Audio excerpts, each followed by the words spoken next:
Et bonjour tout le monde et bienvenue dans ce retour de film numéro 14 où je vais explorer un nouveau film, un nouveau type de film également, parce que c'est la première fois que je fais une review sur un film d'horreur, puisqu'on va parler de, j'allais dire Get Out, de Us, nouveau film de Jordan Peele, 2 ans après nous en avoir mis plein la gueule avec Get Out en 2017, il revient avec une nouvelle histoire écrite, produite, réalisée par ses soins.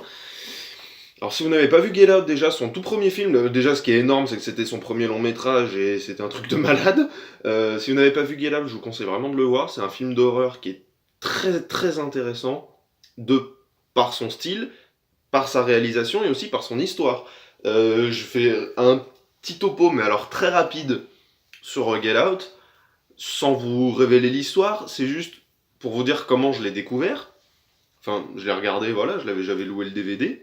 Et les maisons de production sont Universal et Blumhouse Productions, B-L-U-M House, enfin, voilà, Blumhouse Productions, qui sont, enfin aujourd'hui du coup, les maisons qui ont produit Split et Glass avec Shyamalan.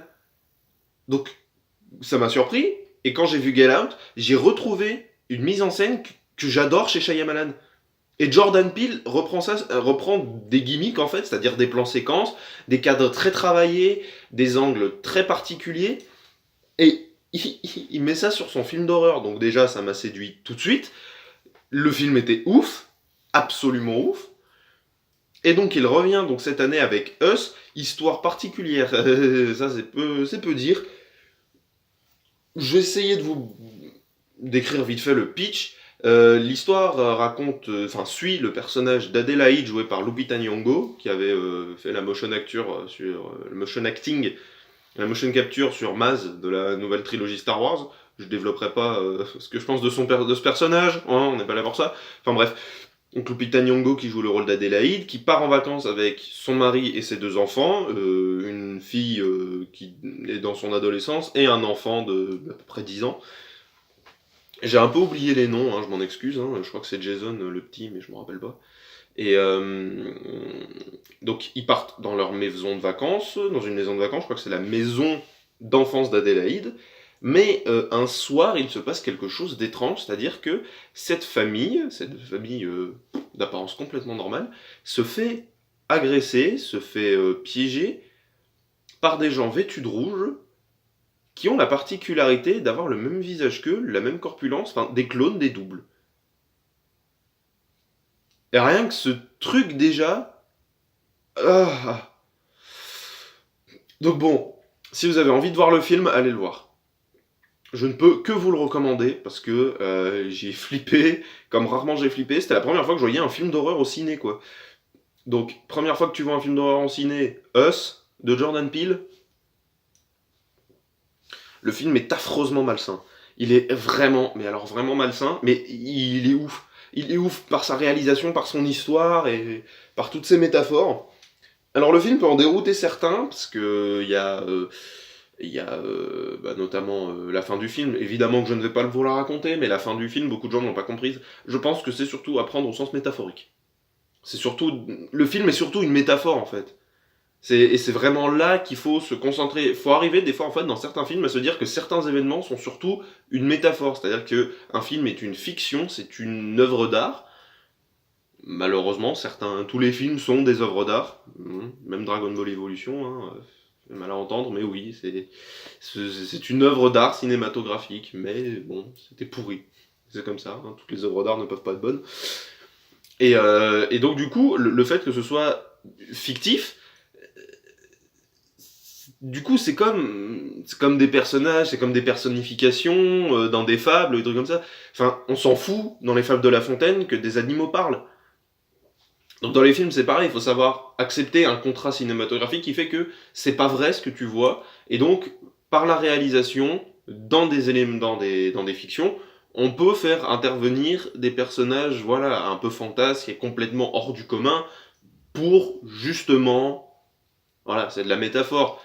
Je veux dire, Harry Potter, c'est de la métaphore aussi.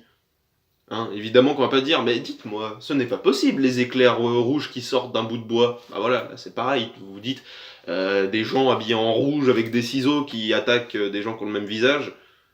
Bah non, ça n'existe pas. Parce que c'est pas des sosies, ce sont eux. Le titre du film, Us, nous. They look like us. They are us. C'est nous. Ils sont nous. Ils nous ressemblent. Et le film, déjà, est exceptionnel donc par son histoire qui est très compliquée. Enfin, qui est très compliquée, pas du tout. Mais qui est très particulière. Les acteurs sont monstrueux dans ce film. Lupita Nyong'o d'abord. Mais l'acteur qui joue son mari, il est pas en reste non plus. Parce qu'ils ont 2 personnages à jouer, du coup. Et ça fait peur. Très honnêtement, ça fait peur. Et j'ai tout simplement adoré le film. Hein. Il y a des plans séquences, mais de fou. Jordan Peele, le mec n'a pas peur parce qu'il te fait des plans ultra longs. C'est peut-être pas des plans séquences, mais il te fait des plans ultra longs dans un palais des glaces. Vous savez ce que c'est le palais des glaces? Dans les fêtes foraines, dans les attractions, des trucs comme ça, les galeries de miroirs en fait. Et le mec va tourner là-dedans. Il tourne pas un plan, mais un plan hyper long dans un palais des glaces. C'est-à-dire là où les reflets de caméra d'équipe de micro de ce que tu veux peuvent se voir hyper facilement. Donc vous imaginez le travail déjà au storyboard, de bien dessiner son plan, ensuite de bien, avec ses cadreurs, de bien réussir à avoir le bon plan au bon moment pour qu'il n'y ait aucun reflet. Je suis un grand fan du plan séquence. Pour moi, le plan séquence, c'est un avis qui est complètement subjectif, attention, mais pour moi, le plan séquence, c'est un truc à mettre au moins une fois dans n'importe quel film. Le plan séquence, pour moi, est obligatoire dans n'importe quel film. Et donc, je suis toujours un peu déçu des films qui n'en comportent pas. Récemment, il y a eu Captain Marvel, quasiment tous les films... Après, évidemment, ce n'est pas une règle de cinéma. Attention, je vous dis, c'est un avis qui est purement subjectif parce que non seulement le plan séquence, c'est un travail qui est gigantesque, parce que les mouvements de caméra, surtout quand la caméra bouge, c'est pour ça que j'adore Shyamalan, c'est parce qu'il fait bouger sa caméra, donc il doit y avoir une synchronisation au niveau de l'équipe technique, au niveau des acteurs, et du décor. Enfin, il faut que le décor soit vraiment pile dans les bonnes proportions. Donc je vous dis, quand vous êtes dans un palais des glaces et que vous voyez la caméra qui se trimballe avec le personnage ici et qui reste comme ça puis qui tourne un peu, mais c'est exceptionnel. C'est juste exceptionnel. Alors après, c'est sûr, on peut effacer des trucs en post-production, on peut effacer des reflets de caméra, tout à fait. Mais je pense que les équipes de post-production ont autre chose à foutre que d'effacer des reflets de caméra, surtout si on peut les éviter. Après, choix du réalisateur, ça c'est lui qui voit. Mais, quand même, quel beau travail. On peut pas le nier. Donc, ouais, magnifique. Je pense que je retournerai le voir, pour le coup. Parce que je serais prêt à le revoir au Cinoche. En plus, je suis allé le voir en Dolby Atmos. Si vous avez jamais fait de séance en Dolby Atmos, je vous conseille d'y aller. Je crois que c'est pas plus cher. Hein. Mais c'est pas comme la 3D. C'est pas comme la 3D.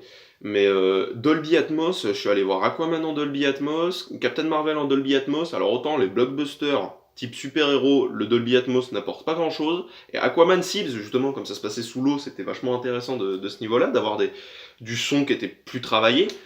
Captain Marvel, le Dolby Atmos n'avait aucun intérêt, mais vraiment, j'ai rien senti. Mais alors dans Us, parce qu'il y a des scènes de violence qui sont assez inouïes. Quand il y a des os qui craquent, vous l'entendez. Et vous l'entendez très bien. C'est vraiment... enfin, c'est le moindre son, on va dire, saugrenu, pas n'importe quel son. Pas le son d'un coup, pas le son d'une vrille brisée, mais ce genre de son absolument immonde. Comme je vous le dis, des articulations qui craquent, des os qui craquent, ce genre de choses. C'était grisant, c'était effrayant. Et rien que pour ça, je pense que ça vaut vraiment le coup d'aller le voir. Et je vous conseille Us et Get Out. Je vous conseille vraiment ces 2 films de Jordan Peele qui sont juste... Si vous aimez les films d'horreur, c'est vraiment un réalisateur à suivre. Et voilà, cette vidéo est terminée. J'ai pas besoin de m'étendre plus parce que je n'ai aucune raison de vous spoiler ce film. Le film est vraiment génial. On retrouve plein de trucs mais qui évoquent les doubles, comme les ciseaux, comme voilà. Merci Durandal d'ailleurs pour m'apporter ces précisions. Il a fait un vlog dessus. Je vous conseille la chaîne de Durandal d'ailleurs si vous avez envie d'apprendre 2-3 trucs, parce que c'est vraiment grâce à lui que j'ai eu envie de me lancer et qui grâce à qui j'essaye d'aiguiser un peu mon œil. Voilà. Je m'étale pas plus. Merci d'avoir regardé cette vidéo. Laissez-moi en commentaire ce que vous avez pensé du film et s'il vous tente. Et puis d'ici là, à bientôt pour une prochaine vidéo. Et puis prenez soin de vous. Salut tout le monde.